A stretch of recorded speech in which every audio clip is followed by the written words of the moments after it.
मेरा नाम सर अजय राघव है। अविनाश और अजय। हाँ। आइए, अविनाश और अजय दोनों स्टूडेंट्स हैं, इनसे थोड़ा सुनते हैं इनका एक्सपीरियंस क्या रहा है। बताइए। सर मैं यूपीएसआई एस्पिरेंट हूँ। तो पास पकड़ते हैं। सर मैं यूपीएसआई एस्पिरेंट हूँ और उत्तर प्रदेश में यूपीएसआई की भर्ती 5 साल के बाद आती है। 2020-21 यूपीएसआई की भर्ती 2020-21 में आई थी। इससे पहले तो उसमें व्यापक स्तर पर घोटाला हुआ था।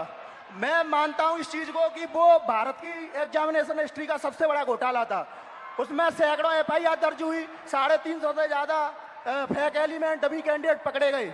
हमने सैकड़ों इनको प्रूफ दिए, लेकिन इन्होंने भर्ती को पूरा कर दिया। सर मेरा दरोगा बनना एक सपना था। मैं किसान फैमिली से बिलोंग करता हूं, तो मैंने नई भर्ती की आस में तो फिर से पढ़ना शुरू कर दिया और मुझे पढ़ते पढ़ते 4 साल गुजर गए। सर 2025 में फिर यूपीएसआई की भर्ती आई और ये चीजें 2025 में भी देखने के लिए मिली।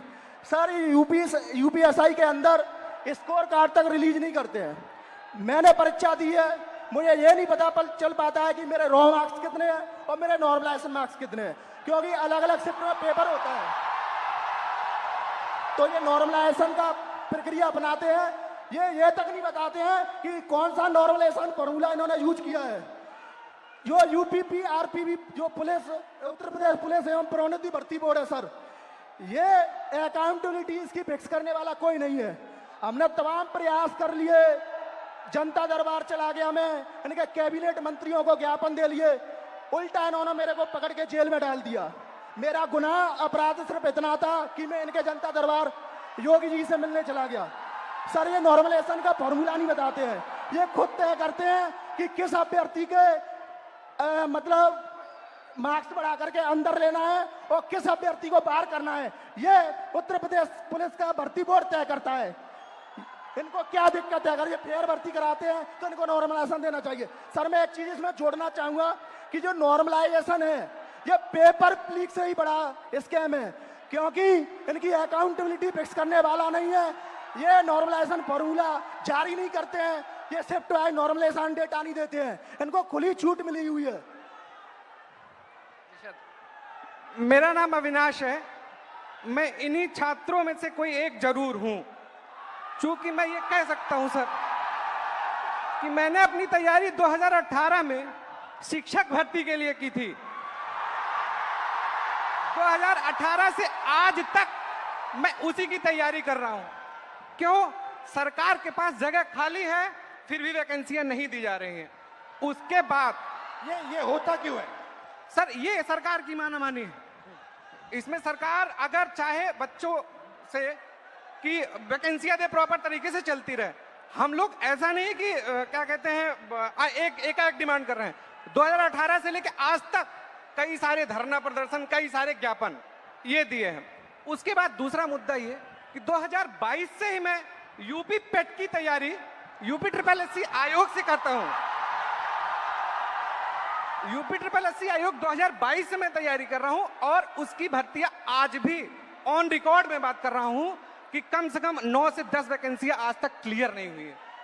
और उसमें से बहुत सारी वैकेंसियां जिसके लिए हम लोगों ने लाठी खाई, ज्ञापन दिया, लोगों से जाके मिले कि हमारी दर्द, हमारे दुख को समझा जाए, लेकिन आज तक सरकार के कान में ये बात पहुंची नहीं है। इसमें से बहुत सारे ऐसे हमारे भाई बहन हैं जो उस चीज से पीड़ा में ग्रसित हैं। और बताइए। और सर ये है कि देखिए, हमारी कुछ मांगे हैं, आपसे भी है, सरकार से भी है, कि ये जो जितनी वैकेंसियां हैं उसका एक प्रॉपर कैलेंडर तैयार कर दें। आप चुनाव कराते हैं, 3 महीने में रिजल्ट देते हैं, आप हमारा रिजल्ट 5 साल में नहीं दे पा रहे हैं, पहली चीज। दूसरी चीज, हमारी वैकेंसियों का यूपी SSS स्पेशली कोई स्कोर कार्ड नहीं जारी करता है मेंस का। अगर उनको कुछ भी करना होगा वो रोल नंबर दे देंगे। मतलब अकाउंटेबिलिटी और ट्रांसपेरेंसी होनी चाहिए। जी एग्जैक्टली यही चीज है। आपने लाखों रुपए लगाए होंगे पढ़ाई में। जी सर, 2018 से आज तक। हाँ जी। और आपका एक्सपेक्टेशन था कि इस पैसे से, शिक्षा से आप आगे बढ़ पाओगे। जी सर एग्जैक्टली। अब आपको क्या लग रहा है? अब क्या आपका प्लान क्या है? सर अब प्लान ये है कि हम भर्तियों का इंतजार करते हैं, क्या पता अगली पंचवर्षीय भी बीत जाए, इसकी भी कोई श्योरिटी नहीं है। और फिर 3-4 बार एग्जाम करते हो, बीच में पेपर लीक हो जाता है। सर ये इशू तो बहुत सारे हैं। अभी एक यूपीपीएससी का था, आरओ का, मैं खुद उसका अभ्यर्थी था। एक बार पेपर हुआ, दोबारा पेपर लीक हो गया था, फिर उसके बाद दोबारा हुआ वो पेपर। लेकिन वो जो हमारा टाइम, आपके अकाउंट में कुछ आइडल पैसे पड़े हैं जो ना ही इन्वेस्ट हुए हैं ना ही कहीं स्पेंड हुए हैं, आप इसको इमरजेंसी फंड लीक हुआ, आपको क्या फीलिंग आई, अंदर क्या लगा आपको, यार ये क्या हुआ, क्या करें, क्या? मतलब ये होता है ना सर, कभी कभी एग्जैक्टली मैं बता रहा हूँ, उस 10 बाई 10 के कमरे में कभी आप बैठ के सोचिए कि अगर हमारा पेपर लीक हो गया, हम किससे बात करें, अपनी किसको अपना मुंह दिखाएं कि यार अब मेरा इस बार नहीं हुआ, पेपर लीक हो गया, मैं किससे जाके कहूँ? और सालों आपने मेहनत की, घंटों आपने मेहनत की, और 1 सेकंड में पूरा खत्म हो जी जाता है। सर, एग्जैक्टली यही चीजें होती हैं। और ये जो दुख दर्द है, ये मैं नहीं हूं, ये इसमें ये से सब है। लगभग जितने लाखों खड़े करोड़ों युवा हैं, सब लाखों करोड़ों युवा हैं सर। आप हिंदुस्तान के शिक्षा के सिस्टम में बिलीव करते हो? सर प्रेजेंट टाइम में तो बिलीव हमारा नहीं है। नहीं है, एग्जैक्टली नहीं है। रीजन, अगर आज 2018 से मैं अब बेरोजगार टहल रहा हूं, कोई स्किल हमें दे दिए होते 2018-17 में, तो मैं कहीं प्राइवेट, फिर सेकेंडरी, इस प्रयागराज में या इस आसपास के इलाकों में हमें कोई ऐसा इशू नहीं है, ऐसे कोई मतलब रिसोर्सेज नहीं है कि मैं प्राइवेट काम कर सकूं, और काम करूं तो वो डेली वेजेस के हिसाब से बहुत कम हो जाएगा। ये आपका क्या है, ये टैटू क्या है? मेरा नाम है अच्छा, अविनाश। आपका नाम है, ठीक है, थैंक यू अविनाश। और कुछ कहना चाहते हो?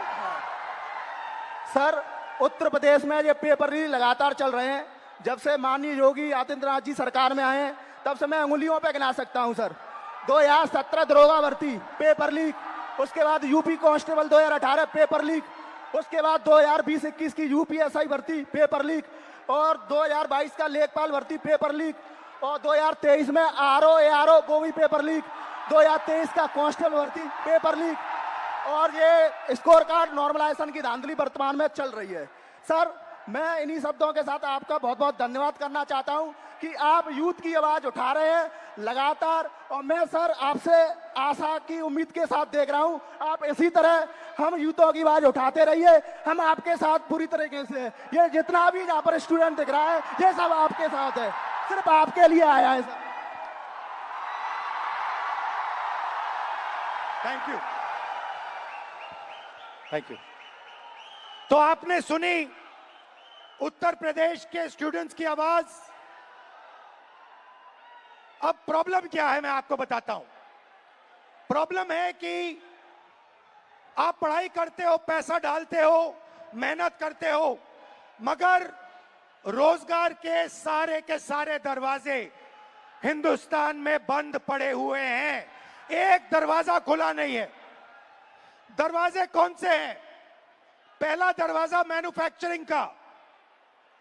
आज दुनिया में आपको मेड इन चाइना दिखेगा, मेड इन वियतनाम दिखेगा, मेड इन बांग्लादेश दिखेगा, मगर मेड इन इंडिया नहीं दिखेगा। इसका कारण है नोटबंदी और गलत जीएसटी ने हमारे मैन्युफैक्चरिंग सिस्टम को खत्म कर दिया है। जो छोटे व्यापारी रोजगार दिलवाते थे, जो पहले हिंदुस्तान में होता था, leather industry, textile industry, automobile industry, अलग अलग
आप सवाल करोगे, आपकी डिग्री रोक दी जाएंगी। अभी हमारे साथियों पर सर